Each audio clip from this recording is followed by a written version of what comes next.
It is our spring meeting, and we have the project team for the NCS and Metrics project with us this morning to provide an update and seek feedback from you all. The chair is going to kick us off with some updates and welcome.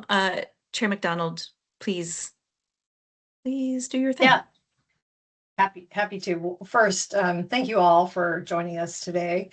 We're in an exciting phase of work with the great consultants helping us and staff work. The commission is also considering an update to the recommendations we made in 2021 relative to the goals. So we're looking forward to hearing from all of you about your thoughts relative to that body of work. So I'm excited about the meeting and the topics today. Disappointed that Mike MacArthur, who fills the agricultural seat for smaller landowner, the smaller landowner agricultural seat, he decided to step off the committee after the last meeting, I think, and disappointed to have him off the committee. But appreciate that he made some decisions that he needed to make. So for any of you, if you have thoughts about who might be able to step into that agricultural seat, would be welcome. We also are still looking for a tribal expertise or lived experience position as well. So any thoughts about how to add folks to this advisory committee would be welcome. Anything else, Liz, that I think that makes sense. It's on staff to actually get everyone that information about application, and so apologize for not doing that in time for this meeting. And we'll aim to have that information out to you all and posted publicly in the next couple weeks. Betsy, you have a question pertaining to this? Yeah, I just wondered if anybody thought there was any chance Mike MacArthur might reconsider. Has he been talked to? I checked with Mike, and I think he wants to step off. So it's really too bad. Yeah. I do hope that we can still maybe check in with him on any key issues. I think he's open to that, but he needs a break. Okay. Which I appreciate. Okay. Yeah. Bummer. Agreed. Okay, thanks, Chair. Okay, we'll move on. Next slide, Jen. Right, so the purpose of today's meeting is to check in with RTI and the project team and seek your feedback on elements of the project. And then the latter half of today, we're going to be holding a discussion on the goal setting work that we're embarking, kind of on the same timeline here, and we'll go through the timeline of these projects during the meeting. Next slide. Oh, yes. I was just going to say, how did that red tulip sneak into the yellow? I know. How did that happen? That's a sneaky little tulip. Jen, do you want to go back one slide in case people missed what the chair's talking about? That little red tulip, everyone. That tulip. Okay. I love seeing the tulip fields in the Willamette Valley this time of year. It's so awesome, but I'm surprised to see that little red one. Me too. And Jason just popped our ever-present Google Doc in the chat to use if we have moved on, or if you would just like to put your thoughts there instead of in the chat or raising your hand. We are multimodal feedback operation here, so thank you for contributing to that. And these are our group agreements. Thank you for showing up with the highest level of courtesy and respect for each other and us. We have really appreciated your commitment. Next slide, Jen. Did you want to provide the team's reminder? Yeah, good morning, everyone, and thank you for joining us again. You should see the teams on the screen with this menu. You have the option to chat as well as to raise your hand by clicking on the hand icon. Click on it again to lower. You also have the reactions, and as committee members, you have the option to turn on your camera and to turn on your mic. Please keep in mind this meeting is being recorded and will be uploaded to our YouTube channel at a later time. Thank you. I do see a couple of advisory committee members are guests, so they might not be able to speak. I'm not sure. Okay, thank you for watching that, Megan. I'm actually having trouble seeing the guests. This is strange. So thank you for noting that.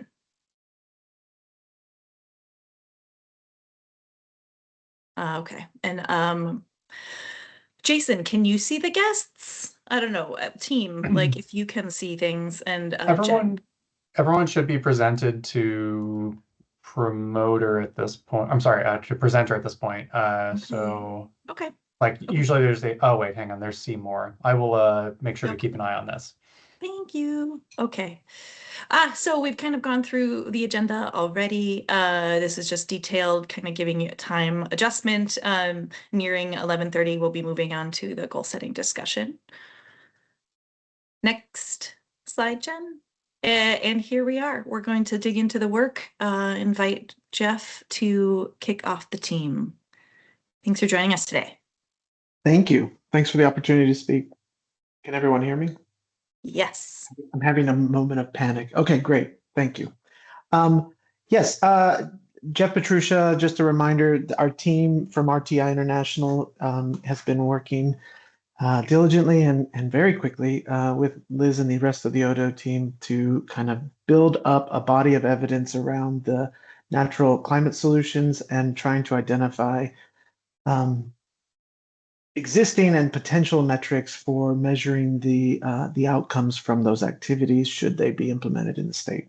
So could we go to the next slide, and I'll just give a quick recap of kind of the overview of what this project is designed to do, and then Liz, you could probably better fill in kind of where this smaller project fits into a larger picture for the state of Oregon. But really, from RTI's perspective, as a contractor, we're focusing on first and foremost, kind of going through in detail and cataloging all of the existing interagency working group agency metrics that may be available that associate with some of the key natural climate solution activities that we are evaluating or considering.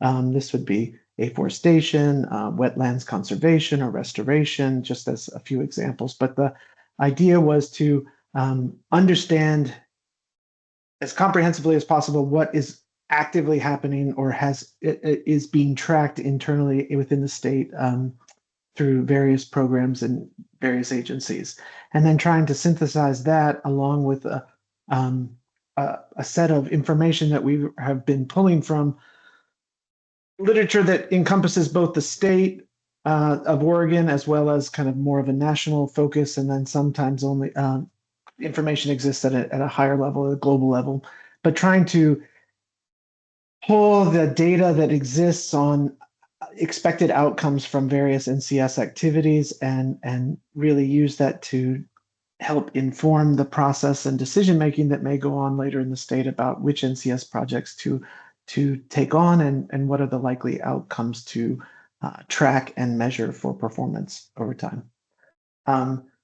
In addition to that, I think we're also trying to understand what external metrics may be available in the state, but are sitting outside of this interagency working group. So we were talking with various public health agencies, state employment agencies, and others to understand what other state level metrics might be tracked to understand community impacts as well.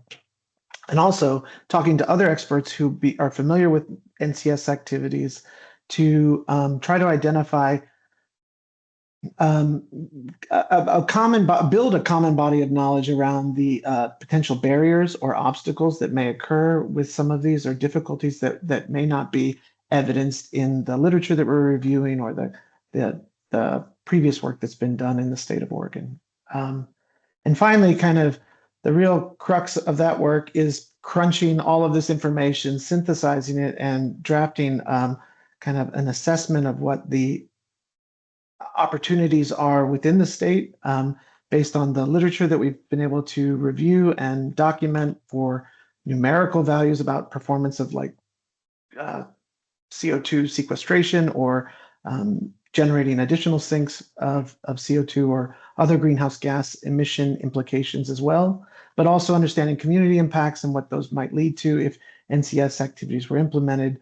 Would there be additional workforce development opportunities? Is there additional job or economic stimulus that might occur? So trying to understand those things and identify where we feel like we have good information, but also acknowledge there are a large number of potential data gaps that we were not this study is not going to resolve that problem. So the goal was to identify also where we have good information and where we have data gaps, and then present that as a body of evidence to this group, to the rest of the state as helpful in considering the next steps as you take on NCS activities. And I think we're talking about goals later today, which is outside my purview, but hopefully this will be helpful in informing that.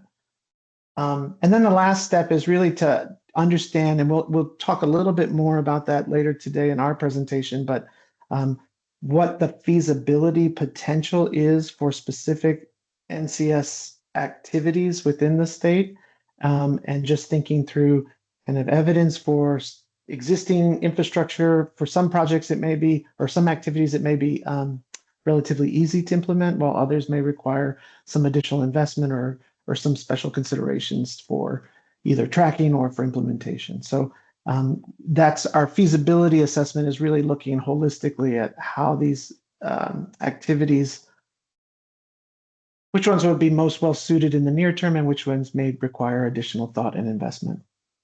So I think that's just a high level project overview of how these various steps in this slide kind of fit together. And hopefully at the end, we'll have a nice library of information that the ODO team can then take forward and have as a body of evidence for the next steps that they have to take in this NCS project. I think next slide, and then this is a transition, but just hand it over to my colleague, Alice Favreau, who's going to kind of give a summary of where we kind of an update on the literature review process and some of the carbon and community impacts or carbon impacts that we've been able to deliver. And then I think Hannah will give us a brief summary of some of the community metrics that we're identifying, and then we'll round it out with some of the feasibility work that I was talking about as our final step. And that'll be Brooke who will give that part of the presentation. Thank you for that, letting me have the introduction, and I'll hand the mic to Alice. Yes. Hi, good afternoon, good morning, everyone. It's a pleasure to present to this group again and to provide an update, as Jeff mentioned, on the literature review of activity-based and community-based metrics. So just a quick reminder, next slide, please. Quick reminder, these metrics are designed to serve two primary goals. The first one is they provide a range of mitigation rates by activity, and this will allow us to assess the relative mitigation potential in absolute terms of different NCS activities for the state, knowing the actual level of activity in terms of area that could be covered. And second, they offer a more comprehensive overview of the expected positive and negative effects that each NCS is going to produce on communities and ecosystems, helping to inform a more like an holistic and decision-making process. So next slide, please. Thank you. This slide summarizes where we currently stand in the literature review. The team has reviewed about 100 studies in total, and we think we have covered a good amount of what is outside in the literature, including the 54 papers that were initially identified in the RFP. From these sources, we extracted information, as I said, on climate mitigation benefits by NCS when it was available. So you don't expect, please, to find 100 dots in the next figures where we show the estimates, because it was not that likely to find numbers in each paper, but at least we cover all of them. In the library, which is one of the deliverables we plan to share with the team, you will find all the studies categorized according to 3 key dimensions: the geographic scope covered by the study, sector and specific NCS activity, and finally the type of information they provide. So whether they were providing mitigation potential in absolute terms, rates, and in what format this information were provided.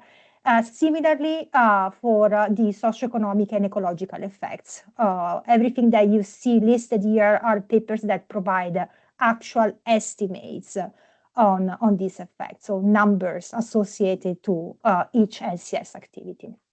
The following slides present the median mitigation estimates reported in individual studies expressed per area per year across the 4 macro groups. So you will have forest and urban forests together, even if at the time when we will report them, they will be separate. Then croplands, rangelands, and wetlands. Next slide, please. So we're going to start with forestry. For this one, what you see on the y-axis are the 5 NCS activities we identified so far. The estimates are coming from 23 peer-reviewed studies that report climate mitigation values.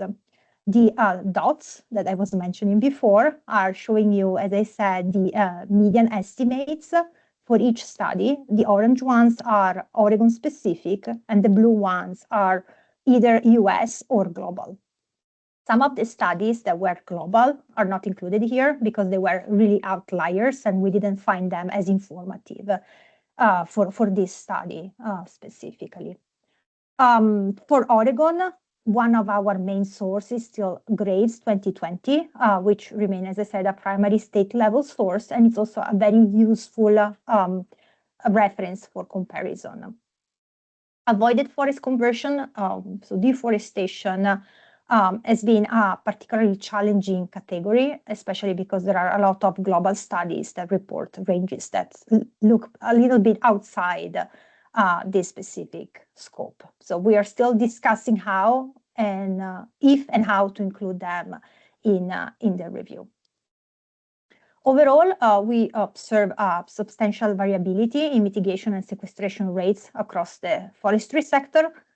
This is reflected not only by the different NCS activities, but also because we have been reviewing a lot of studies using very different methodologies and assumptions and timelines. So with forest in particular, this plays a very relevant role. I think it's a good time maybe to pause Alice? for a second. Yes, please. Can you just describe the difference between improved plantations and improved natural and forest management and logged forests? What's the distinction there? Well, the distinction was these 2 categories were included in the initial list of NCS activities. So we try to keep them separate when possible. And it's really about the type of managed forest where the improvement is implemented.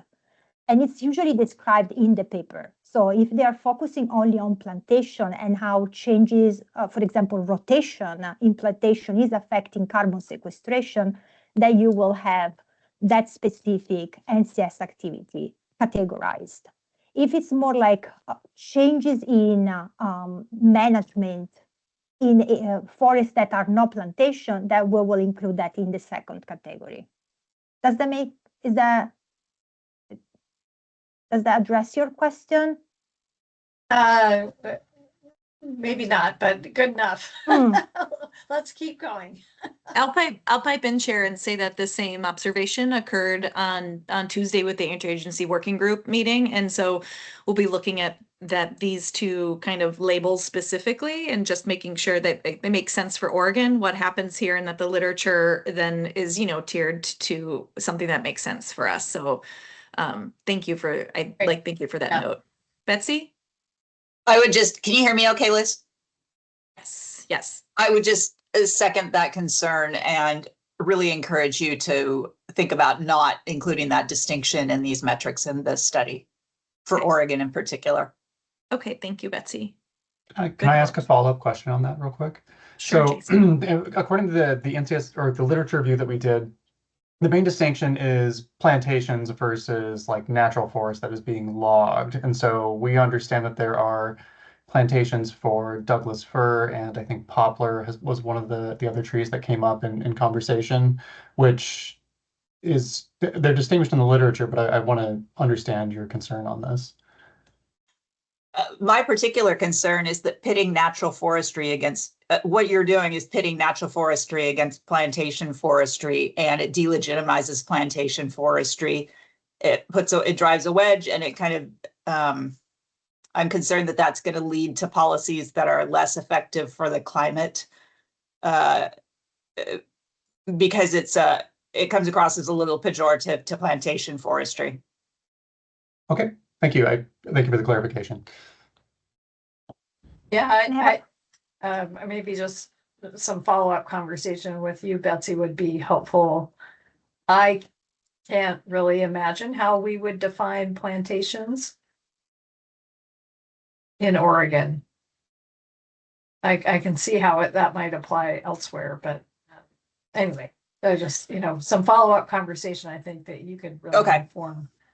I think too, in my mind, when you have that conversation, I would just like to keep in mind like the poplar plantations like that do exist in Oregon Yeah, and the good point. lowlands. So I just Yeah, keep that good point. space for that type because that specifically hadn't been captured in Yeah. the inventory in cropland or something. Christmas trees are included in the inventory in cropland sector, but like the poplar plantations occur and we need to put them somewhere. I didn't even know about poplar plantations, so that's interesting. Okay. Yeah, I'd be interested in joining that. This is Ben. Sorry, I have my camera off, but joining that follow-up conversation because the Board of Forestry did tackle this question Oh, great. because poplar plantations grew beyond when a plantation typically would, which I think by ODF is categorized as 22 years old. And they were going to be subject to the Forest Practices Act. And so I think that there are plantation forests in Oregon. There's no question about that. Yeah. It's a topic that's been tackled because of Greenwood Resources needing a clear answer on it. So I think getting rid of them and separating them maybe isn't the solution, but just really clearly defining them so that it's understood. Yeah. That's A great. good example Thanks, of Ben. some poplar plantations. There's one in Boardman that's quite huge, and another one next to the airport in Eugene. Both are used for wastewater uptake post cleanup, Interesting. and they're gigantic. Okay, noted. So I think Jason and I could probably facilitate a subgroup of folks that maybe want to help further this definition and with the project team. So thank you for that. All righty, May I add? Alicia. Mm-hmm. Well, thank you. This is extremely useful. And I just want to just notice that these two are from global or national studies, so there is nothing Oregon specific. One option is that we have, I'm thinking about, the final deliverable. So one option is we have an improved forest management NCS activity, and then we have two subcategories looking at what type of forest we will implement the improvement in terms of management. And then we can report the information and all of these nuances we were describing. So I think that just proposing here something that will make this more digestible and applicable for Oregon. Okay, thank you.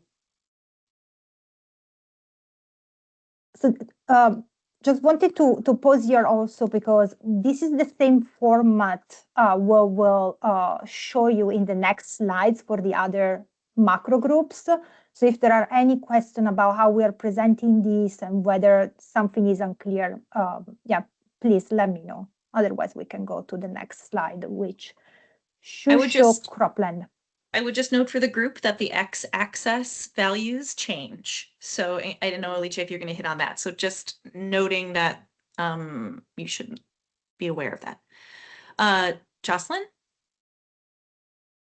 Yeah, I didn't check all of the references, but I'm familiar with Comet Planner as a tool and wondering, when I typed in a few different counties on Comet Planner for riparian habitat plantings, it had a much higher number, and I'm just wondering, I think it was 17 tons per acre, and just wondering why. I know Comet Planner was listed as one of the resources you did use, and wondering why. I think it was CPS 290. That's a lot higher in that. I'm sorry, riparian forest buffer CPS 391. It looked a lot higher than the numbers you have. I don't know the answer, unfortunately, because I haven't, I was not the one collecting the information, but I will report back and let you know the answer. Okay. We have a group that is very expert on this, and no representation here today, unfortunately, but I will let you know as soon as I hear from them. But thank you for noticing this.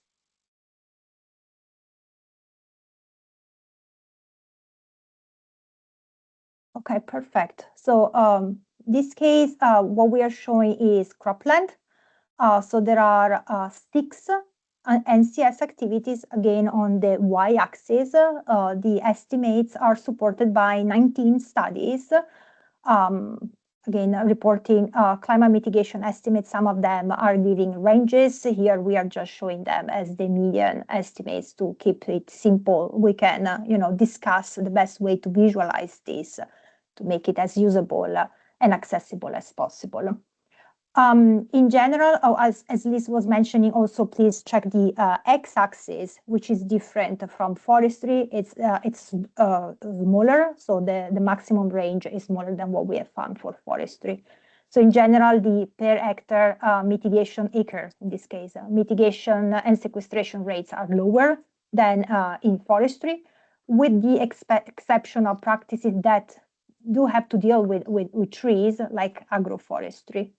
There is also a wide range for this one, and the main reason why we see this range is, again, different approaches to measure that, different assumptions, different system design. So, I mean, one of the questions we're still discussing is whether do we want to show the range? Do we want to focus on a smaller amount of studies? Do we want to just focus on Oregon-specific studies for the ones that we have, and then keep everything outside Oregon as more like a narrative, but not really represented in the figure?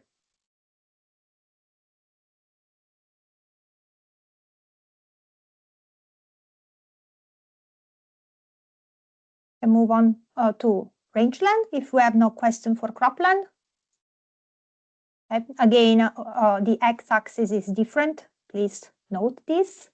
For rangeland, 4 NCS activities are listed on the y-axis. The estimates are supported by 10 studies.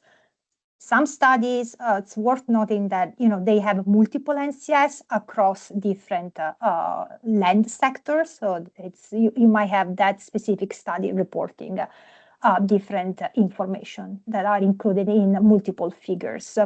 The rates are generally lower than the other 2 sectors that I presented before, so forest and croplands. Avoided grassland conversion shows similarly high global estimates in some studies, and for the, as I said, for global studies, we decided to keep them we decided not to include them in the figure just because they were outliers and not very informative for Oregon-specific estimates.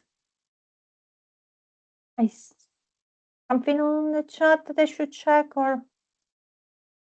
The chair mentioned some studies, I think. Dean? Yeah, could you remind me the difference, the definition of rangeland versus pasture? So that top activity, legume crops, legumes and pastures. In what I think of as rangeland in Eastern Oregon, people don't seed legumes into that. So in pasture, a lot of times it's sort of land that's kind of rotated in with cropland. So I forget how we distinguish between those two, rangeland and versus pasture. Alicia, if you do you want, do you mind if I? Oh, please. I want to be careful not to be too, well, I think that the way I understand rangeland and pasture is that rangeland is a managed area of grassland that is used for livestock feeding, whereas the pasture land is less of a formally managed area. But I'm going to stop there and then say we'll respond. That's about the outside of my comfort zone, so I'll stop Yeah, you there. might have just freaked a whole bunch of people out. Yeah. So I would suspect that's Oh, here come the reversed. questions. Yep, And, sorry. yep. And but also, just so you know, advisory committee, we've had the same conversation as trying to make sure that the practices for pasture, we have provided the appendix to the inventory where we included these specific kind of differences to this team, and comparing where these NCS belong in which land sector. Your inputs here are greatly valuable, so I will go to Ellen now.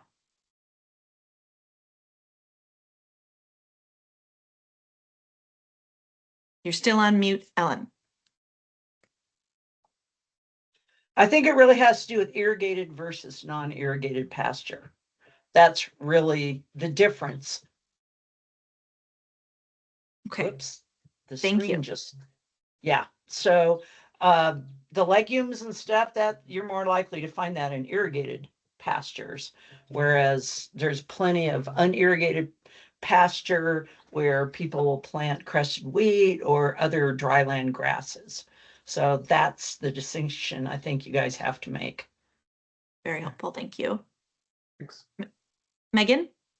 And I think of it as the opposite of what Jeff said, that pasture land is more managed than rangelands. And I don't think that pasture land fits in rangelands. So I would really encourage the team to get some support with that one. There are two resources that I'd encourage you to check in with if you haven't already. One is ODA's rangeland specialist, and the other is OSU Extension's pasture specialist. And Sage and I sent contact info for that team a week or two ago. Yes, we are Folks would working on help setting in up a person. meeting with them. So thank you for that.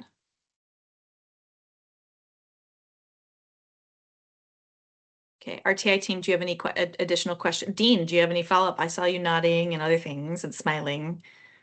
No, I think Ellen's and Megan's comments are good. I think it does vary a lot across the state. So there's certainly pasture like in Tillamook County that's not irrigated. And they might do legumes there. So it's the distinction is not real clear, but I think especially using the resources that Megan noted, we can come up with something that's very workable. Okay, great. It seems like it's a combination of irrigation or naturally wetter areas. Yes. Right? Yep. That's what I was Yep. thinking. Great. Okay, so similar to forest subgroup, it may be that we want to facilitate a subgroup just to make sure that it's meaningful for these labels are meaningful for Oregon, and that the literature is tiering to what happens in Oregon, no matter where the literature is from, but that it makes sense. We will work on that with the team. Thank you. Very helpful. Okay, Liche. Especially because sometimes it's hard to fit the literature into categories that we So have true. as our starting point, right? So it's like really a puzzle, and it will benefit a lot if we can find a way to classify them. Jocelyn? Yeah, I mean, I do work for Tillamook Creamery. I can't speak on behalf of all of our farmers in Tillamook, but I am curious if we call pastures rangeland or if we call it farms. Again, that's maybe splitting hairs, but a lot of the farmers, we've got a very high cover crop usage rate because it rains in the winter, so it grows. But they often, if they're not having those pastures graze, they will harvest the cover crop for feed later. So that is still a practice, but that might fall in the cropland sector. I don't know where you want to put it, but I just wanted to share that as a practice. If they do have cows, primarily in barns, they will use that cover crop as feed. A lot of times it is a triticale, a grass. Yeah, just wanted to share that as a practice. Thank you. That's really helpful.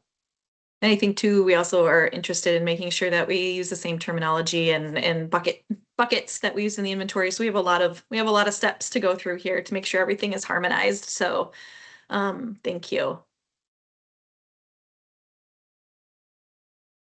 Alicia, do you have any follow-on questions, or please continue? Please continue and next. Okay, so this is the final one. It's wetlands. Again, different x-axis, and on the y-axis you have the 6 NCS activities that we have identified. We can discuss about the terminologies we use here. I'm sure there are things that are not perfect. But just to give you a sense, again, very few studies that are Oregon specific, a lot of global or national studies, so many blue dots here. What we see is like generally speaking, the mitigation potential is higher compared to the other sectors.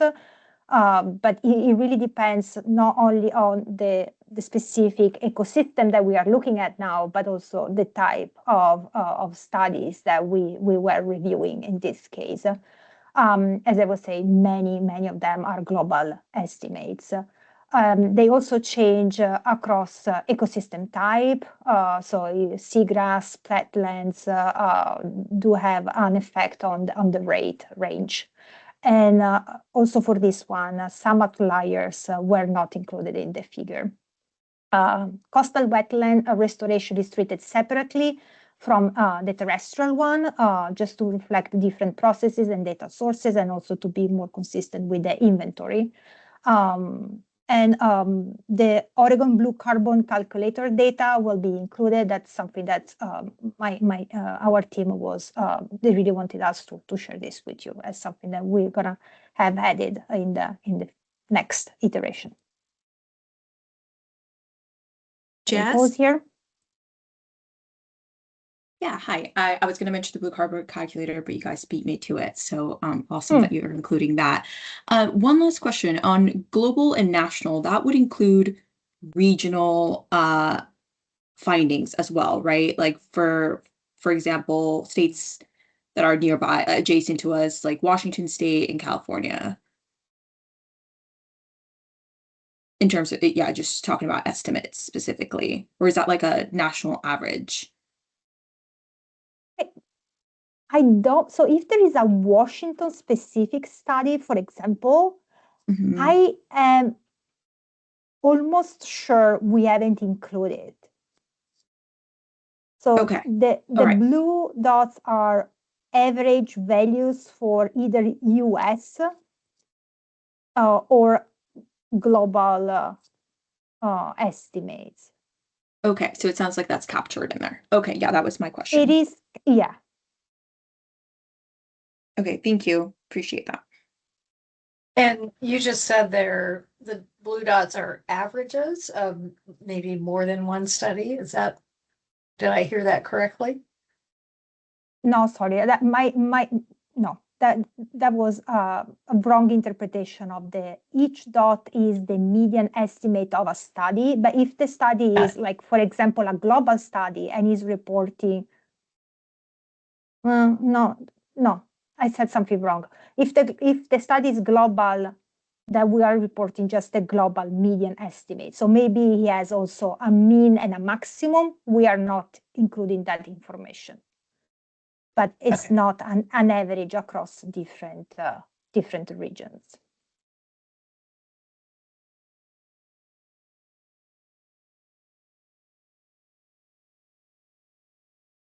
I put in the chat the definitions that the team is currently working from, which was an initial literature review that we included with their scope of work, so that they could have some grounding in what we were talking about. If you all wanted to review those definitions and provide any feedback, that would be great. And we'll work on tweaking them from your feedback here, and make sure that we capture these important nuances. Okay, Liche.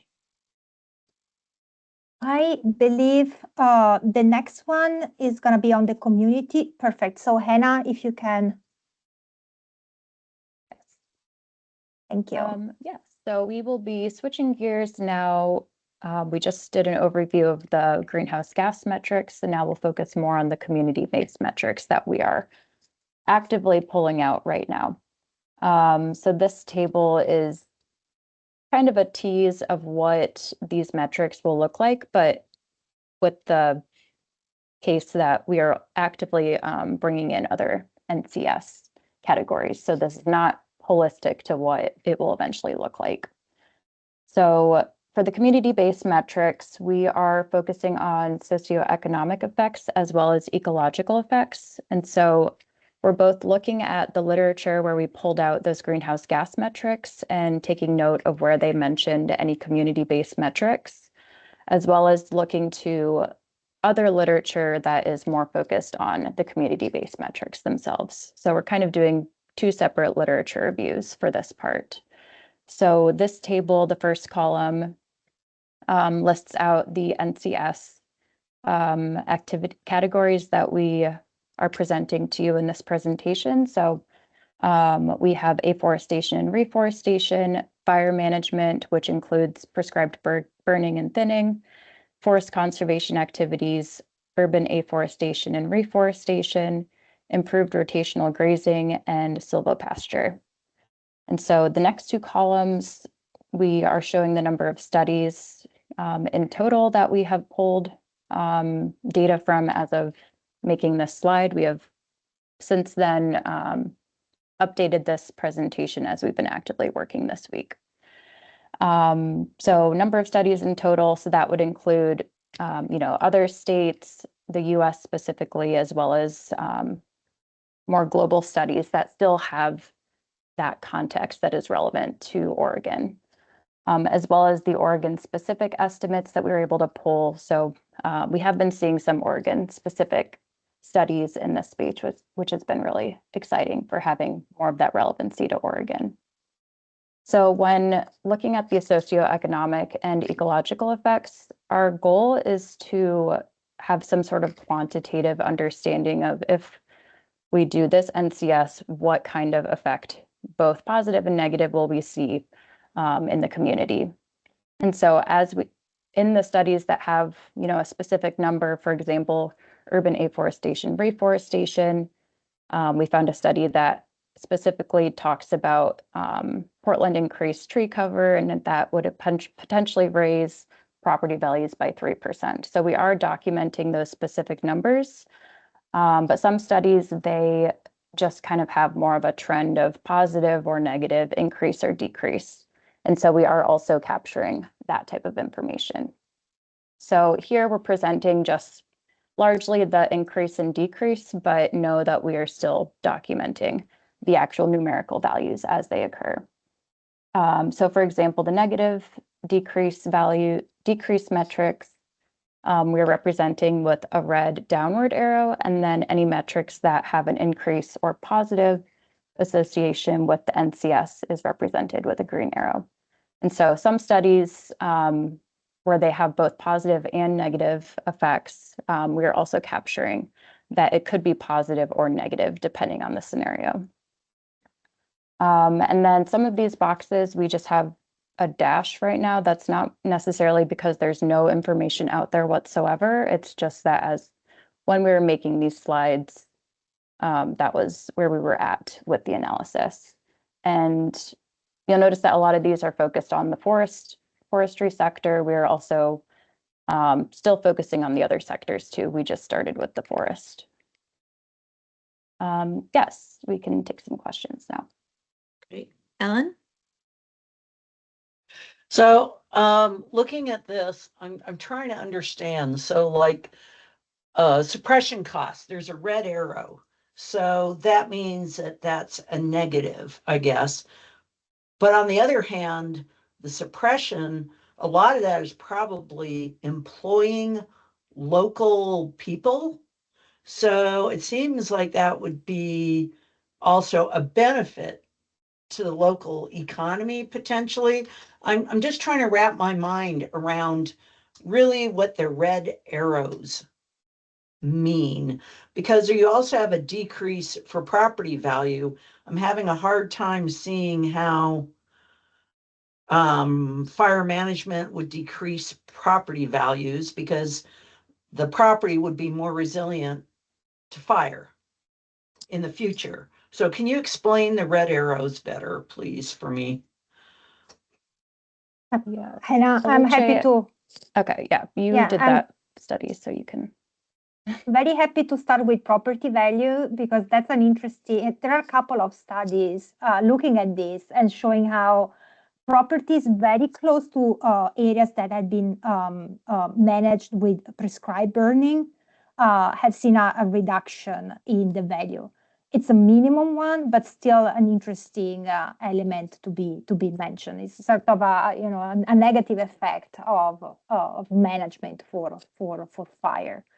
But as you were saying, there are a lot of other studies that are showing an increase in property value because of a reduction in fire risk thanks to management. I would say I totally agree that this kind of color coding is not extremely useful, but right now it was the best way to summarize the estimates we have collected. So eventually you won't see this, you will see numbers. So it will be, a plus minus 10%, for example. Suppression cost, I understand that then if you have less cost, then you have less people and there is like a sort of a domino effect. It's very hard to say, I'm gonna stop here with the analysis. So for now, we were just reporting what we found in the literature that we think it's important and relevant. I think that is an important point. Like this is what is in the literature rather than what is inferred from the literature. Because you could infer an awful lot, and as we do, common sense would have you infer a whole bunch of stuff, but they're trying to stick to the literature reported. Betsy. That makes sense about the literature, but I don't think there's a lot of, maybe I'm wrong. I don't think there's a lot of literature about carbon storage and harvested wood products. And in your fire management line, you have carbon storage. I think you're saying carbon storage goes down with thinning and burning. Is that what I'm reading with the red arrow? That is correct. And it's also interesting that there is the time dimension that these little colors don't provide. So there is a reduction in the short-term carbon stored in forests because of thinning and fuel management. But long-term, you have a healthier forest, and so carbon is supposed to increase. So and I again, would, sorry, please. I would pitch the idea that carbon is stored in harvested wood products too, and wood products that are thinned are still storing carbon for a long, long time. And that's something that I've been concerned about this entire working group is the shoving to the side, not on purpose, but of harvested wood products and the storage that occurs in those. And I want that to show up.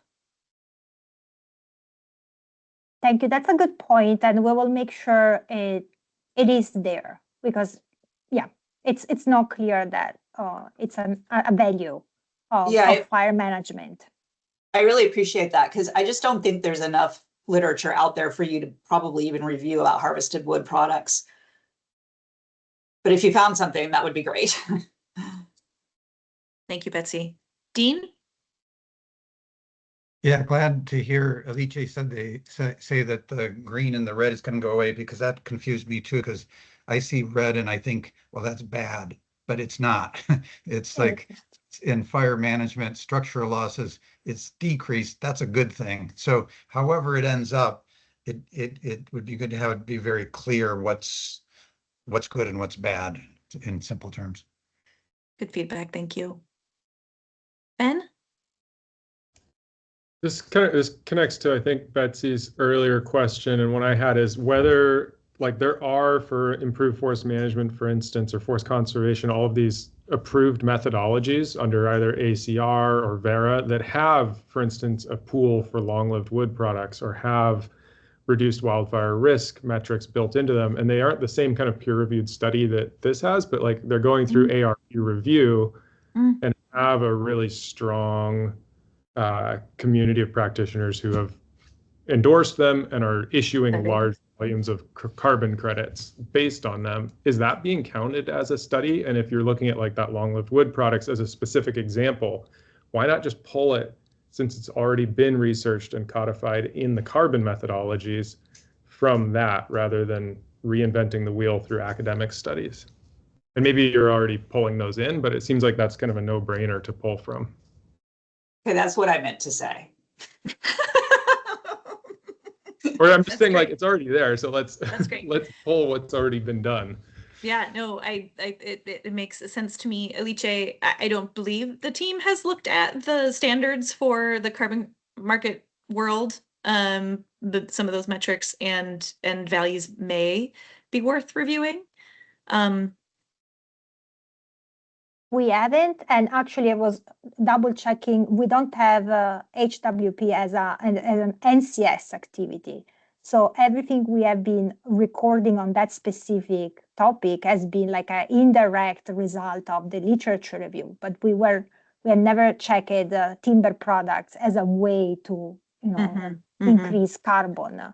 I think more like a indirect And it would effect. be its own category. It should be under like an improved forest management or forest conservation or just forest stewardship. Like I wouldn't see it, and Betsy may disagree with me on this, is like the way the methodologies have is like, okay, you're managing 200,000 acres. That's just one of the pools of carbon that's being accounted for, but it is something we account for in every single carbon project we do. And I think that it should absolutely be part of this. Yeah, I think, Alice, just to clarify, we have not classified harvested wood products as NCS, but they are carbon removal strategy. I think as it shows up in this community-based metrics kind of relational decrease increase, it's very much appropriate to look here, especially since we have carbon storage mentioned in the table. And so I think there's a relation there that we need to draw more closely, I think, is what I'm hearing the advisory committee members talk about, and that would make sense. And I think we could, Ben and Betsy, if you wanted to send those standards to us that we should consider, it'd be really helpful, I think. And Chair McDonald, I know you're in the forestry world too. Like if you wanted to share standards, Yeah, I think we should be more careful about terms that we're using. So I think that relates to the conversation we were just having, but happy to provide some help too. Robert.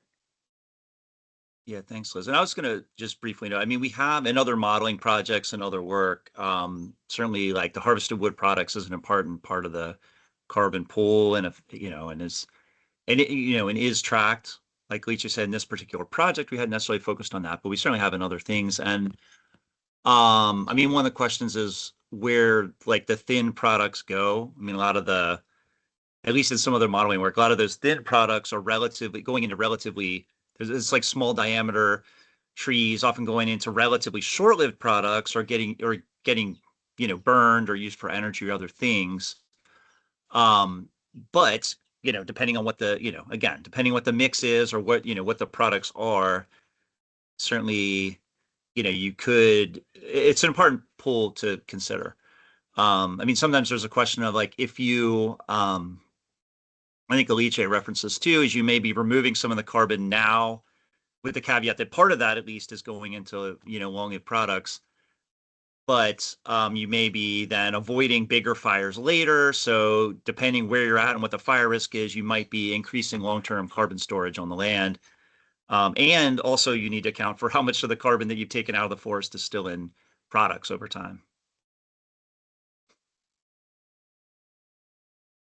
Thank you. Helpful, everyone. Ben, your hand is still up. Do you have another comment? Oh, okay. Let us return to Alice and Hannah. Yeah, I think if there's no other comments on this slide, we can move to the next slide, and then Brooke will be taking over discussing the agency metric review. Great, thank you. And thank you everyone for the discussion. Yes, thank you. Yeah, hi everyone. So this part of the assessment looks at the interagency working group and non-interagency working group agencies that have programs that are relevant to NCS activities. And so we're hoping with the goal of this is to estimate the carbon benefits and like positive and negative community effects. So in total, well, and I'll touch on some of the non-IWG agencies is we've met with, not met, but we've talked to agencies that are implementing programs with federal partners such as FEMA, NOAA, U.S. Fish and Wildlife Service, and then some of the non-IWG agencies include ODOT, City of Portland, Metro, and NRCS as well. And in total, we have considered or included directly in the assessment 75 programs across those statewide agencies. And then we're basically doing this assessment to understand what data exist and then how usable or consistent they are. And so this could include like data quality, the stage of data collection, the ownership, and the geographic scope. And we can go to the next slide, please. And so this table basically shows the outcome area of the related NCS activities, along with the ideal outputs based on the existing metrics that are being tracked. And so this shows that across the statewide agencies, which includes the federal programs, we have ideal outputs related to carbon sequestration, as an example, in the area of land that's being changed, the tree canopy gain, and then area of coastal and tidal habitats. And so these are based on ready-to-use metrics that we've gathered from agency interviews and research. And so trees planted and canopy gain are directly being covered through the City of Portland's tree programs and Metro's mapping tools. And then we also have the blue carbon annual sequestration that's being mapped. And then also with USDA NRCS, the Comet Farm tool that quantifies carbon sequestration. And then overall, there's a pretty common trend of programs tracking areas or sites that are being treated and improved. And so this is a high variable in what we are considering feasible to see what across the state is being tracked well and consistently. And so while programs may not be tracking carbon sequestration directly, we have a lot of activities and outcomes that are being tracked that we can apply standard per tree or literature sequestration rates to these activities and outcomes. And then this example of results in terms of feasibility will be expanded upon in the final report, and it's also subject to change as we incorporate more data related to geographic scope and data quality.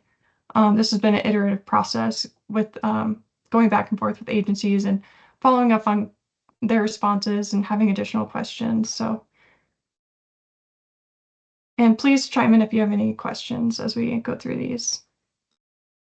And then the next example on the next slide has a community outcome. So this is improved water quality.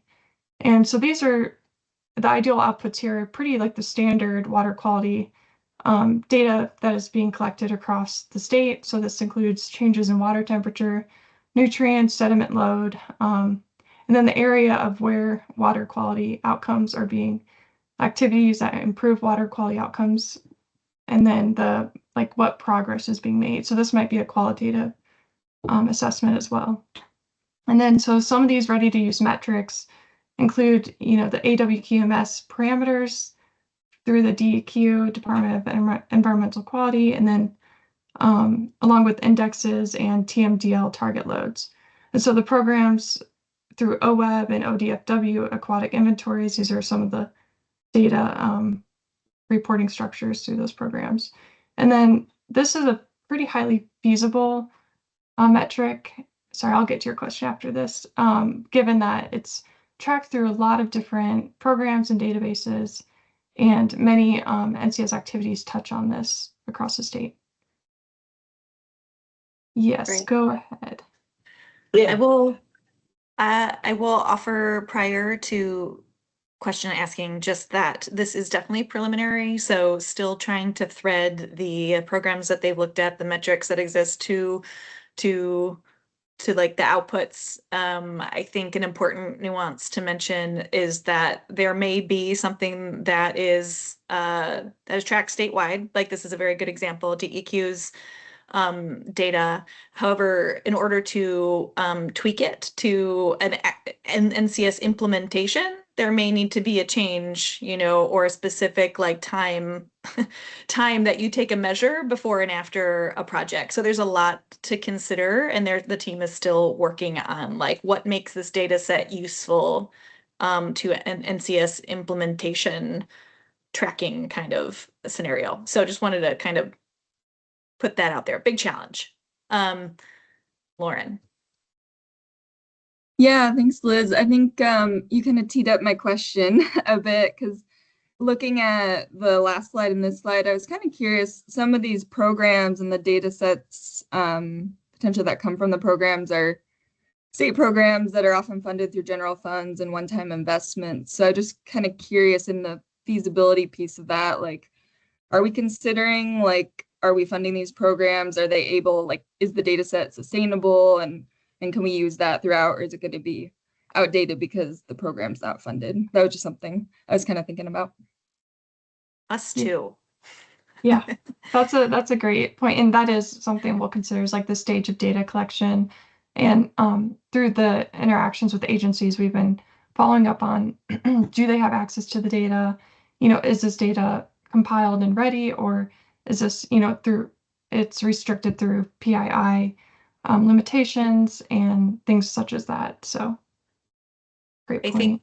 I think too, I'll add, thinking so much about this, like what it takes to identify a metric, which is what this project is doing, recommending it for statewide use versus one program use, what that means. And then of course the infrastructure that would need to support that. So Jason was just able to listen to a webinar by California on their statewide reporting infrastructure that they've been building, and that takes investment and time and a lot of cross-agency, cross-government coordination, including with federal partners, federal data sets. So that is kind of a next phase. There's so much fundamental information to gather first, like first peel the onion, like what's going on in our state and what's happening and who's doing what. And is someone already doing something that we should replicate, across the board?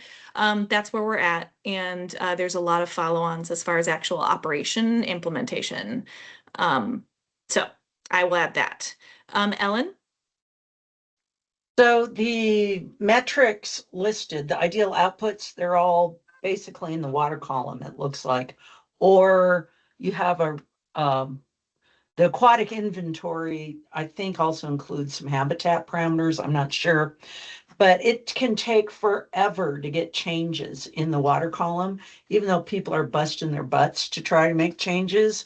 Are you also going to be trying to capture the work being done to try to improve water quality, or are you going to just stick in the water column? I don't know that one is better than the other, but I just wanted to ask if you guys had thought about that. Thank you. Can I make sure I'm understanding your question, Ellen? So when you say water column, do you mean the actual physical water column in the water, or like the water, like a column on this table? No, sorry. No, in the water column. Yes, like Okay. aquams, OWQI, TMDL, that's all in the water column. So you're talking physical chemistry. So Yep. so that's what I'm asking. Are you sticking with metrics that you measure in the water column, which can take forever to change? Or are you also going to be looking at the efforts to try to make those changes? Because otherwise it could look like nobody's doing a thing. So that's what I was just wondering. Yeah, oh, Liz, do you want to go ahead? No, but you answer first and then I follow. Yeah. Okay, great. Thanks. Yeah, that's a great point. We are tracking the actual practices and like area of riparian habitat improved, things related to the wetlands practices in that realm. So we're not just sticking to the, standard water quality metrics. We're also trying to have a holistic view of the activities and outcomes in this area. I mean, we were charged, right, to track activities in the statute. And so the tracking metrics like area of riparian, area planted, that was a good one. Trees planted, etc. But then we were also asked to try and look at community effects of those actions. So actions first, community effects second. And then I would add to that, we'll be able to track an output, community effects output, like we've just been talking about, but outcome evaluation, as we talked about last month together, maybe a different kind of analysis, has a temporal aspect, absolutely, may take time to at the 5 or 10 year mark to look backwards and be like, okay, we've been tracking all these outputs. How are we at our chosen outcomes? Are we getting where we wanted to go? Are we successful or not? So those are longer range time of evaluations. Because there are 2 metrics already being collected by agencies that relate to activities. And I think I interacted with you about this before, but OWRI, the Oregon Watershed Restoration Inventory, but also ODA is trying to track activities too. And I would caution you guys not just to look at activities in the riparian area or the wetlands, but that you get out of those areas because that can so strongly affect water quality. Thank you. Okay, great. Thanks, Ellen. Thank you. Yeah, and that's a great point, Ari. I did notice that was not included, so that is definitely related to water quality. So we'll make sure it's included here. Yeah, that's really helpful feedback. Thank you. It is in the giant spreadsheet, just so that you all guys all know, but it's not on these slides. Yeah, Ari touches a lot. So I mean, really, it could probably be in all of the activities almost, but yeah, it does. It does. Okay, thank you, Brooke. Yeah, thank you. Who's doing your team's next step slide? I will. Okay. Speak up again, offering no real value here. Yes, next steps. We're just kind of in the final kind of stretches of our data collection exercises and really transitioning to what I would call our kind of analysis stage, where we're trying to, as Liz was alluding to,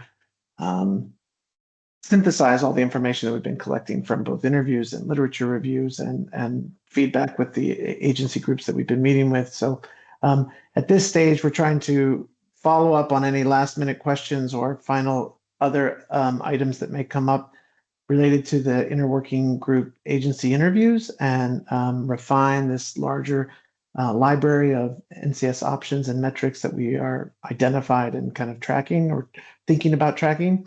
And then finalizing this physical kind of database library of evidence from the information that we have reviewed and offering that up as a standalone deliverable in itself.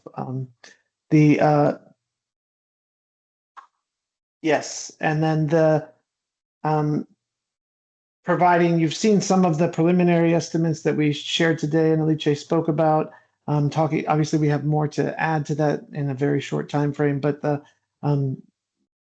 ultimately we'd like to be able to present the range of values that we are able to identify. And I don't know if we're going to, I don't know how that looks exactly, but it's potentially some kind of uncertainty range around those estimates so that we can at least give full information about what we think the outcomes could potentially be. Again, and being as specific as we can about the state of Oregon and how these would be, how they might manifest themselves within the context of Oregon. But then finally, it was to draft a set of feasibility kind of assessments for each of the 30 or so NCS activities that we are evaluating.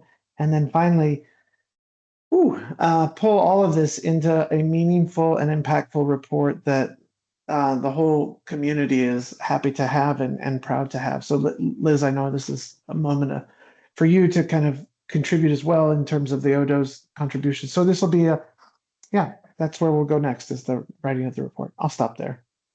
Yeah, we're starting to do so. And it's going to be a lot of appendices included in it because there's so much good detailed information. We expect, or at least our aim, is to present to the May commission meeting and then open up a public comment period in mid to late May. So just to prepare everyone for that timeline. With that, unless there's any final questions, we'll move into the second agenda item. Thank you, RTI team. Excellent job as always. Thanks for walking us through all that. And thanks, advisory committee members, for your great feedback. It's timely. And so thank you. Megan? One quick question, I think. Are there going to, I think the answer is no, but the study does not include, and the final work will not include recommendations, but instead this kind of feasibility so that the state can identify best areas where there's kind of the best value. I don't know how to say that exactly, but is the team making recommendations for activities and practices and programs and such? We are not planning on making recommendations as far as like which activities the state should invest in, but to provide information that would help others prioritize those investments or take away their own information science-based information that could inform that kind of policy decision. Great. Andrea? I know just sorry to interject, but I know the commission would be interested in views and perspectives about that. But not input from this, but we'd love to hear. Thank you. So I'm a little thrown off kilter from reading the materials that were sent to us versus what was presented, I think table 2 of what was sent to us was some different version of that chart, the arrow chart, right? And one of the things that was asked was what was missing from this. So not looking at it from a literature review point of view, but from a reality on the ground point of view. A couple things had stood out to me. So I didn't raise my hand to talk about it when we were talking about that chart. So I was like, well, wait, are we going to get, I was a little, as I said, thrown off kilter on that. When we talked about reforestation, these impacts that were shown in table 2 were potential for reduced water quantity. What was missing in there was the fact that if you are doing reforestation near the headwaters or anywhere along the riparian boundaries of it, you've got increased water quality, right? And that seemed like a really big missing piece from the chart. The other point on reforestation was the potential for landslide prevention, right? So I wasn't sure where this actually fit in to raise this, but I wanted to make sure I got them out before we totally left the topic. And to clarify, Andrea, you're talking about the fact sheet document that was sent that has tables within it, correct? Right, it was a fact sheet document, and then after the fact sheet examples, there was a table 2. And everything referred to this table 2. Okay, got it. Yes. So there may be a little that we sent you that example in order to ask about the template sections. Like if there Right. were sections and or broad information that might be included, you're noting specific things that are missing. Thank you. That should be Right. included. And the team would want to update that language because they have done more work since they had populated it to Right. kind of make it a real thing instead of just like an empty template. So thank you for that. Sorry it was confusing. But good to note that. Well, right now. there could be like a section that talks about pluses and minuses in terms of what is the potential benefits, and then what's documented in the literature, which are maybe two different things. Right. So that Okay. probably be Okay. a way to deal with that. Yeah. That's great. Feedback. Lauren? Yeah, thanks. I guess I was just trying to kind of reconcile. So this process of bringing or presenting at the May commission meeting, and then opening up for public comment mid to late May, kind of how that intersects with some of these larger processes around, like, I know the state agencies are developing their budgets for 2027. And so like identifying and prioritizing funding those programs.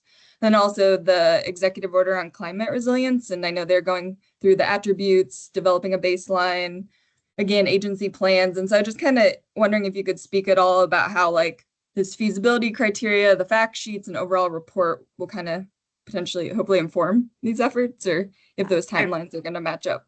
I really hope the timeline will actually be helpful. So if we finish this NCS and metrics report, and maybe then it'll provide some information to the agencies that are leading that resilience EO work at a time when they're starting to look at metrics for that resilience work, so that we'll be able to be like, this is what we may need for natural climate solutions and metrics to both track community effects and carbon contributions. And so that could maybe slip right into and or inform their overall, if there's additional metrics they're going to be identifying or need, we'll be able to slip together relatively straightforwardly is what my hope is. I know that they're working on trying to identify their metrics by this fall or so. So hopefully that will work. I don't know, because we haven't talked a lot about it. Hoping the report actually will give us something really tangible to talk about between each other as we continue that work. And I'm hoping too, the timeline, agencies are working on their budgets. People are thinking about the 2027 session. That June is a good time to finish this work with recommendations on needs and next steps.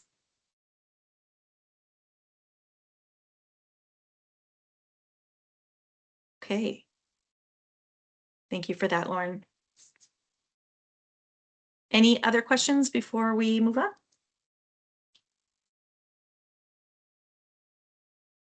Okay, then. Goal setting work. Speaking of one of the big picture things that we're working on in tandem simultaneously.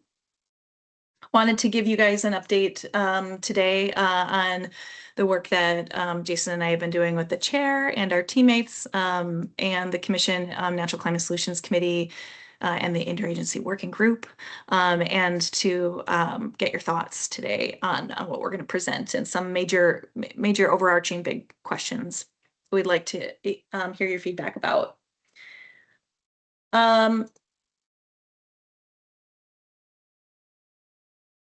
Do we really only have 9 minutes, or am I missing the mark? We have until noon, so we have 40 minutes. Good. Okay, great. Okay. Sorry. Yep. Phew, you just freaked me out. Okay. Okay, great. Yeah, we're right on track. We're going to start talking about this at 11:20, and we are. So fabulous. Next slide, Jen. Jason is going to run through some of the calculation work that we've been doing to inform goal setting. Wanted to wanted to bring this slide up at the beginning of the conversation. We'll end the discussion today with this question as well, so that you can have it in your minds while we're talking through like the logistical nitty-gritty stuff. Part of your preparation for today was to listen to the commission meeting that occurred in March 13th, I believe, and they took time as well to talk about what makes a good goal and to react to the list that we had put together from previous interactions with our contractors and the interagency working group and the commission committee.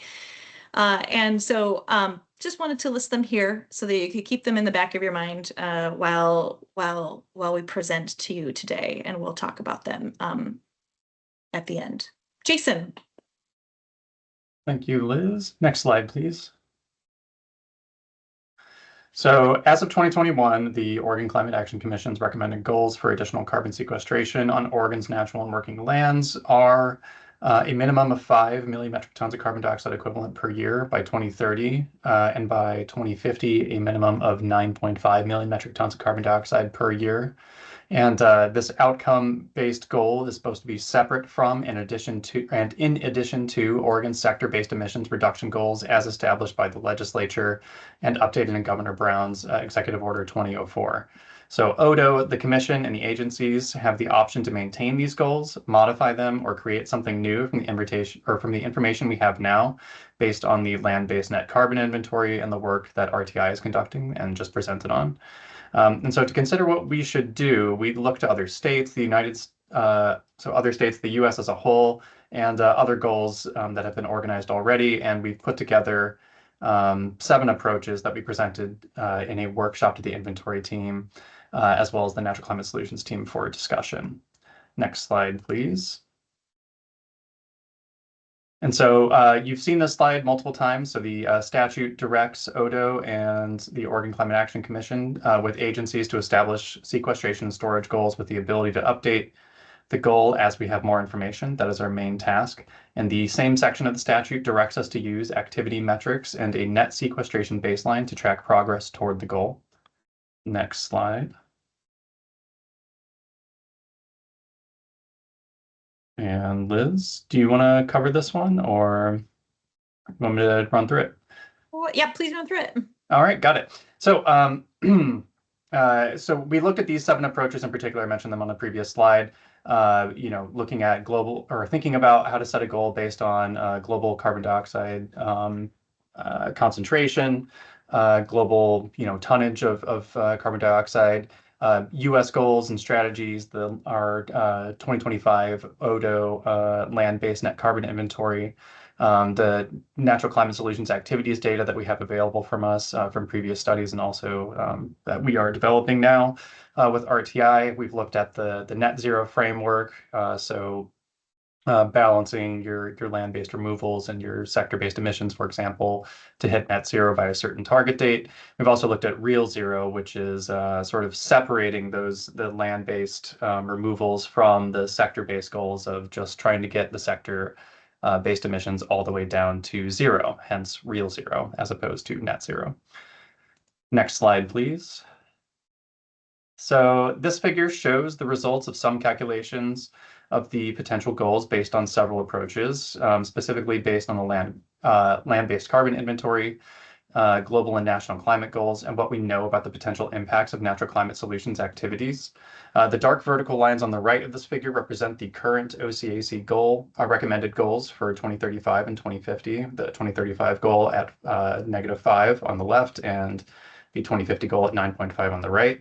While the salmon-colored bars here represent the range of removals from each of the approaches. So as you can see, all 3 either span or cross the recommended goals established by the OCAC, and also highlight that we are looking at a full range of a minimum of 2.9 million metric tons of carbon dioxide equivalent of removals, based in part on the study from Graves and others in 2020, which looked at natural climate solutions, or 12 natural climate solutions in Oregon, and a maximum of potentially 14.4 million metric tons of carbon dioxide equivalent removals based on our analysis from the land-based net carbon inventory. So in the Natural Climate Solutions Committee last month, some of the members were interested to understand our contribution to the US's overall land-based removals, and if Oregon could offer more. So Oregon's average contributions are already considered as part of the range produced in the approach on the land-based net carbon inventory.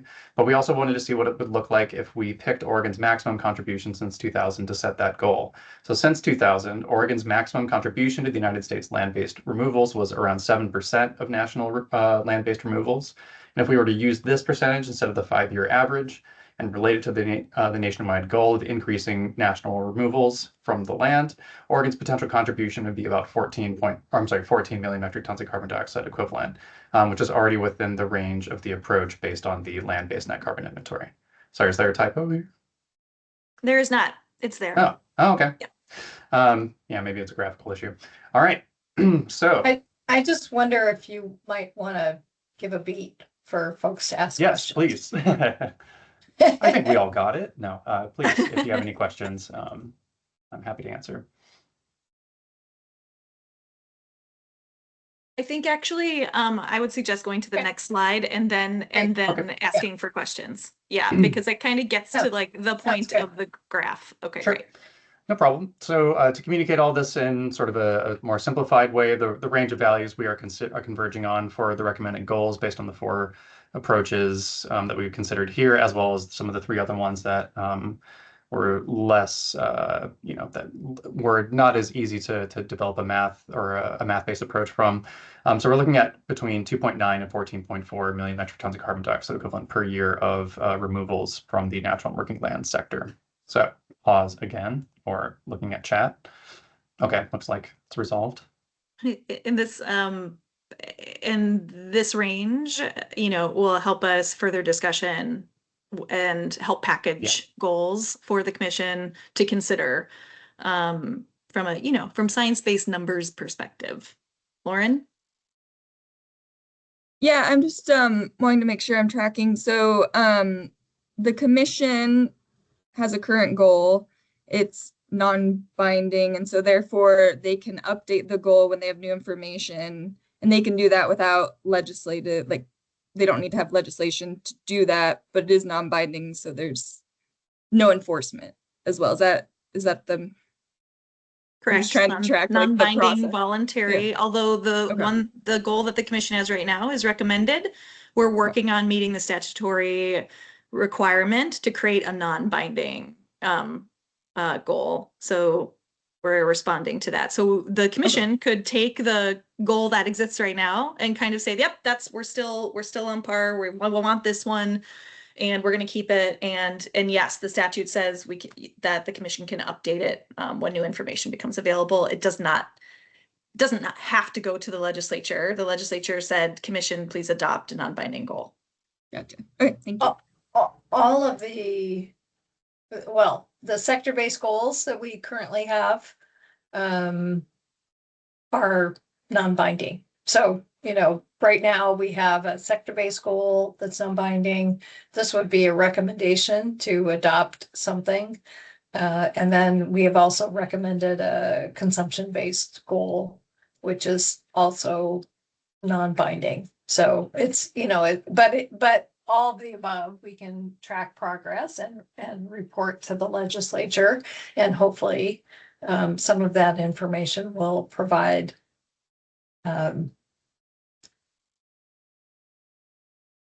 potential direction for greater investments in activities that would help us meet whatever goal we were proposing.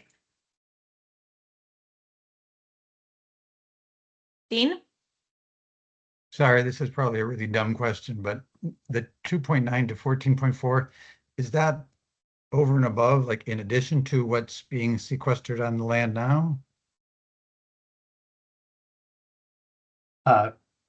Liz, Kathy, do you want to answer? Yes, my understanding is yes, since that is what the current goals are. But I'm not the expert. I'm the technical nerd guy. Are you asking about the? Are you asking about the commission goals are you asking about what you're seeing on the screen, or are you asking about the goals that the commission set? All are like what could be additional and additive to what we're doing already. Gotcha. That makes sense. The thing that made me confused was the box, the rectangle that says land-based net carbon inventory. That kind of shows what's there now. Oh, So, right. Right. So we use these sources of information to calculate what we could do extra. I see. Okay, great. Thank you. Jazz?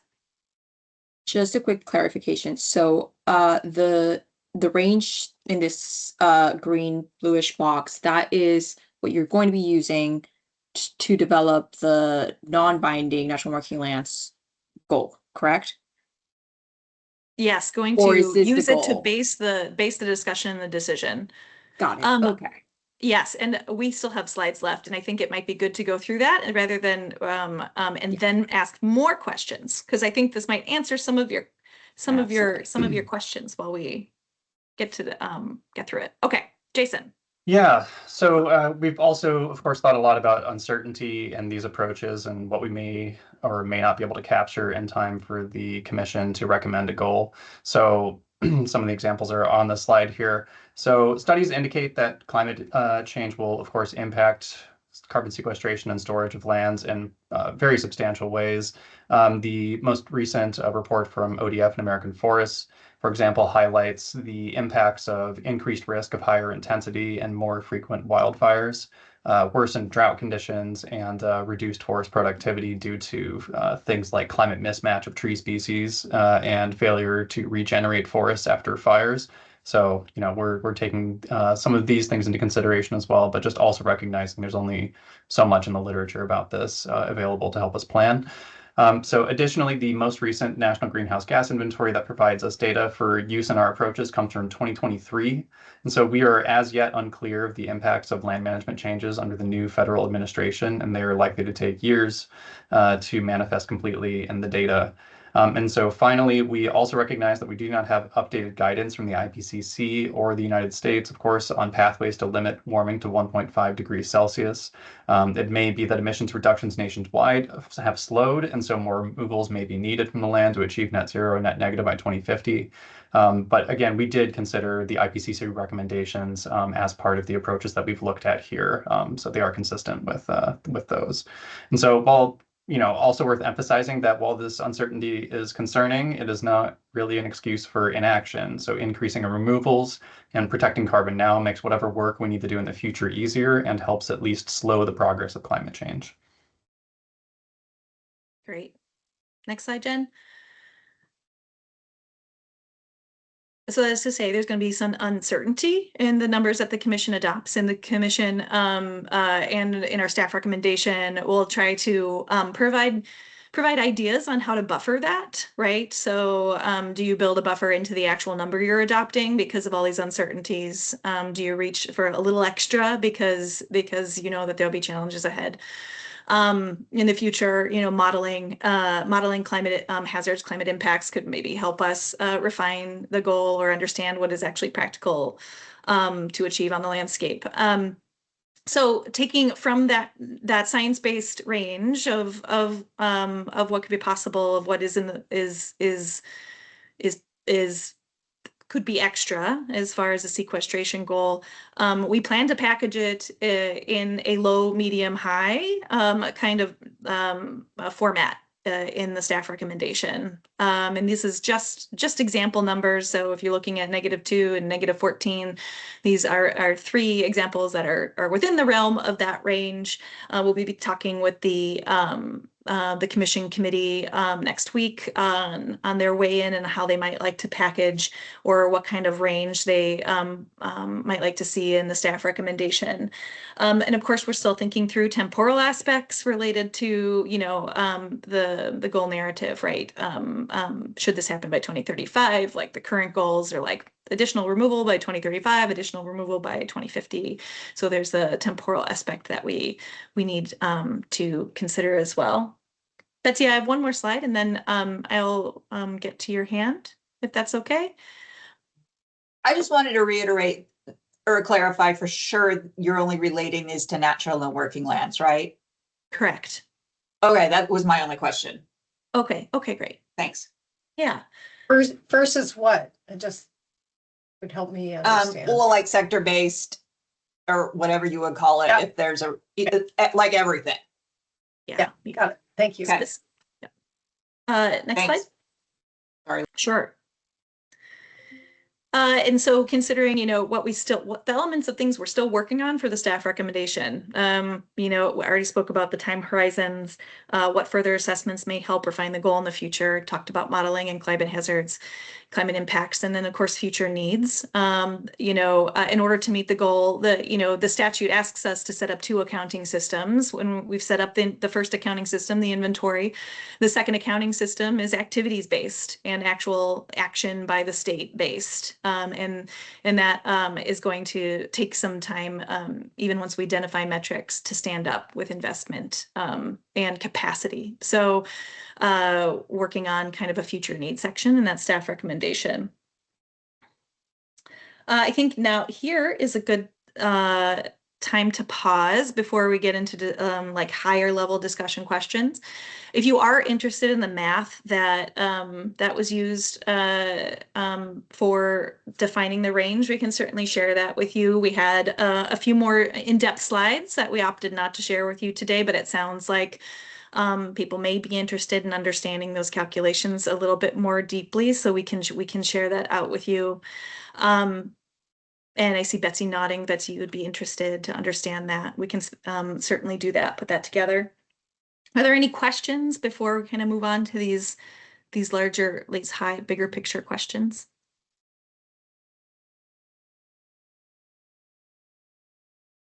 Great. Let us move to the next slide and into the Easy Retro work that we're going to do together right now. There's a lot to consider. So numbers are just part of what the commission and ODA will be considering when working on these goals, and really want to not forget, right, the big picture. Like, where are we aiming? What are we trying to achieve? And what would you like the commission to consider while they're discussing this, the staff recommendation? So if you could click on the link I just put in the chat. We've used the Easy Retro before. You add your thoughts by clicking on the gray bar with the plus sign. You can thumbs up other people's ideas. You can comment on other people's ideas. And I think we'll take about, 5 minutes to fill out the Easy Retro, and then I'll ask you if you want to speak to any of your thoughts. Thank you.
Okay, just your 30-second warning.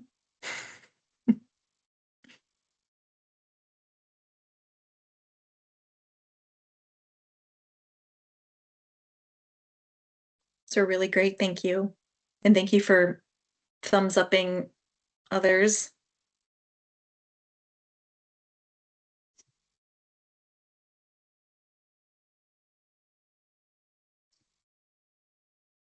Would anyone like to speak to what they wrote to and share with the group your thoughts?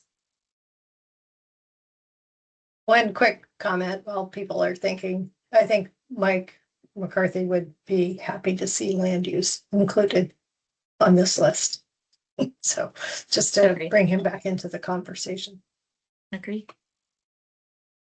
Lauren? Yeah, I guess I was just gonna speak to I wrote the comment about encouraging the commission to not have these conversations in a vacuum, just because I was struck a bit. I watched the commission meeting, and besides the conversation about the goal setting, there were all these conversations about renewable energy build out and what needed to be done. And that is ultimately going to impact land use and impact land use conversion. But then when they got to the goal setting conversation, that was not brought up. And I just feel like these are both things we really need to do, but there's not quite connecting the dots. And then also just there's a lot of other initiatives around economic development, data center. And so just wanting to know both, like, is Odo or the commission, are they the ones connecting those conversations, or like who is the connector there? That was something I wanted to uplift. I love that observation. Thank you, Lauren. And I think, yeah, land use is that's where it all lands, right? Land cover, land use, it's the crux of it. We might not be the only place to have that conversation, but we should be a place to have the conversation. Mm-hmm. I think in terms of, Chair, in terms of our climate aims, and I know there's been a lot of conversation with DLCD lately, so that's great. Would anyone else like to share verbally out loud the things they're thinking about in the Easy Retro? No one's raised their hand, so can I just raise my hand? Yes. The old-fashioned way? Yes. So I didn't put this, but I see it in here, and it really jumped out at me as something that was great, that the money invested per ton of carbon sequestered is the main criteria for funding. And I say that because I'm sitting up here in Olympia, Washington, so I cover the Washington Climate Commitment Act fairly closely, which is our cap and trade program and the funding that comes from it. And one thing that we should have done over when we passed that was making that the criteria for how the money gets invested back, because as we see a legislative process being what it is, or a political process being what it is, projects tend to get funded because of who their lobbyists or friends are, and not any analysis of the biggest bang for the buck in carbon reduction. And if there was a situation where some agency were to evaluate all the proposals and then show which one sequestered the most carbon, with that being the main feature, our funding would look absolutely different. It would not even be recognizable, the outcome. So we spent a lot of money here on sort of the political system and who knows who and who has the best lobbyist, and not on the biggest bang for the carbon buck. So when I saw that there, it was like, yeah, that's the light bulb. Like, if Oregon's going to do this, as much as you can get ahead, you can never get out of the politics of it, right? But as much as you can get ahead of that, that's a useful investment, I think. Thank you for that. Would anyone like to respond, or I see some thumbs upping? Just really glad you added that to the table.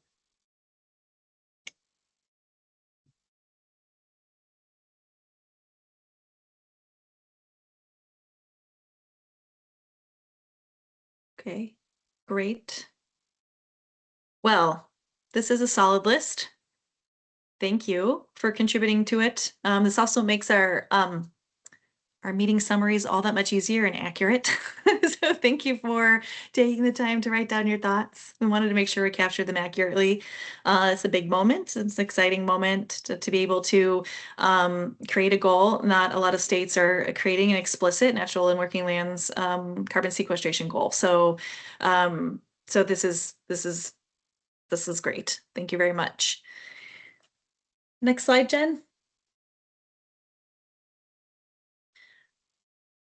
So taking a moment then to talk about what makes a good goal. And if you listened to the commission meeting, you heard some of the feedback about some of these bullets. Wanted to get your hot takes if you were listening to the meeting and you're like, wait, I disagree or agree with that. Or maybe there are things on this list you didn't get to listen to the commission meeting, but you have thoughts anyway. Now is a great time to hear them. And then I'll just move into what the staff recommendation, actual document and the flow of that document might look like, and then the timeline for this work. And then we'll wrap our meeting.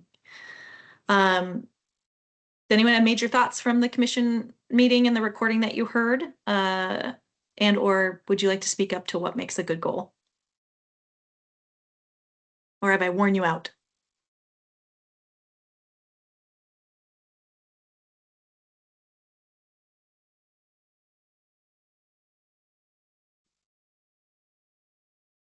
I have worn you out. Well, I watched it and I didn't get a lot out of it. And since nobody else is talking, I'd be interested to hear what you and Chair McDonald got out of it. And Jason. That was great. Chair, would you like to go first? Sure. I think the most comments that were relevant are about the last two bullets, about win-wins and politically feasible. And I think there were, to some extent, concerns about you don't know what's politically feasible until it is. And then the win-wins, I think the comments that we heard broadly were, there may be short and long-term differences in what might be a win-win versus, so I think those two issues have kind of short and long-term, and then what's politically feasible. I don't think we got any comments on the first 5 bullets. Yep. I think too that originally I think win-win made it on the list when we were working, and asking people about what makes a good goal, because it kind of was derived from that multi-benefit aspect of natural climate solutions, right? So natural climate solutions don't just sequester carbon, but per definition in Oregon, they help ecosystem resilience and community well-being. And in that way, it was like, oh, that's a win-win, like these actions are really low risk because they're supposed to maximize that do no harm kind of view. However, absolutely, this project that we're doing and that we've talked about in this group, there are trade-offs to implementing natural climate solutions. And so I think that came to mind when I was listening to the commission meeting about let's be real about the actions that we take and the full spectrum of benefits and trade-offs that occur when you're trying to take climate action. And so really respect that viewpoint. And so I think the other thing that's maybe not identified in these bullet points directly is just that some approaches are going to be more complicated to implement than others. And I think we identified that in the original 2021 approved, program or goal that we approved. So there are things that are going to be a little easier for land managers to implement and things that are going to be harder and that we'll need additional discussion about. Yeah. So I think that really gets to that measurable bullet as far as the NCS Metrics project is really going to highlight what's trackable now and what may need more investment or clarification in order to track related to the NCS activities. So I think just being transparent about that is that we're working on that because it needs to be measurable. So I think it's not just being able to track it. I think it's figuring out how you would deploy it.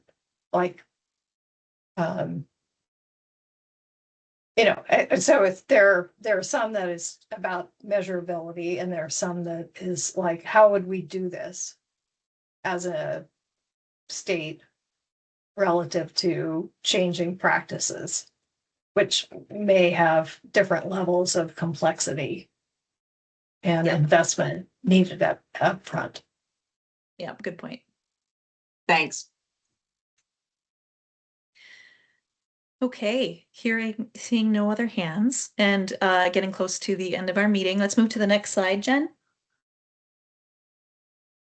So we're thinking that the shape of the staff recommendation will really be to set that Oregon context. Lauren, to your point about land use, we are sitting where we're sitting because we work so hard to maintain working forest, to maintain high value farmland, to avoid major conversion of important lands. So kind of setting in that context of the land use system, and then also bringing forth, you know, what we're aiming to do with the landscape and its benefits as a carbon removal strategy, nature-based carbon removal strategy, and to including important agency plans and reports that are already marching that direction, maybe not in the framework of natural climate solutions or a sequestration goal, but nonetheless are doing the work, right? As we've been doing all along. So then bringing in the greenhouse gas context and the rationale for the range of feasibility that we just ran through pretty quickly today, and then turning that into some goals that the commission can consider, right? So the package of low, medium, and high, the baseline and time horizons. So next slide, Jen. The timeline for that is quickly approaching. So April 17th is when we're hoping to have a draft report for the other agencies involved to review, and hoping to post the final with materials for the next commission meeting in May, and which will open a 30-day public comment period for that document. May 15th is the commission meeting. The commissioners will discuss and hear testimony on that document, and then depending on public comment that they receive, may vote in June. So that is the timeline right now, and just wanted to share that with you guys. Anything else, Chair, that you would like to add about this work as we get to the end of this meeting? I think the only other connection is, you know, there's a lot of work that's happening on resilience attributes as part of the executive order, and staff are coordinating, and there's an interplay there. So, you know, some of the deadlines and discussions, I think, may be affected by how to best coordinate those two efforts. Is that fair, Liz? Totally fair. Alrighty. Thank you, everyone, for the robust discussion today. Appreciate your feedback, and it's really helpful for ground truthing our work, of course. And so thank you for staying present and speaking up during the meeting. Have a wonderful month, and talk to you soon. Continue to provide input, both either connected to the commission meetings or separately. Yes, please. Please do. Let's take in. Thank you, everyone.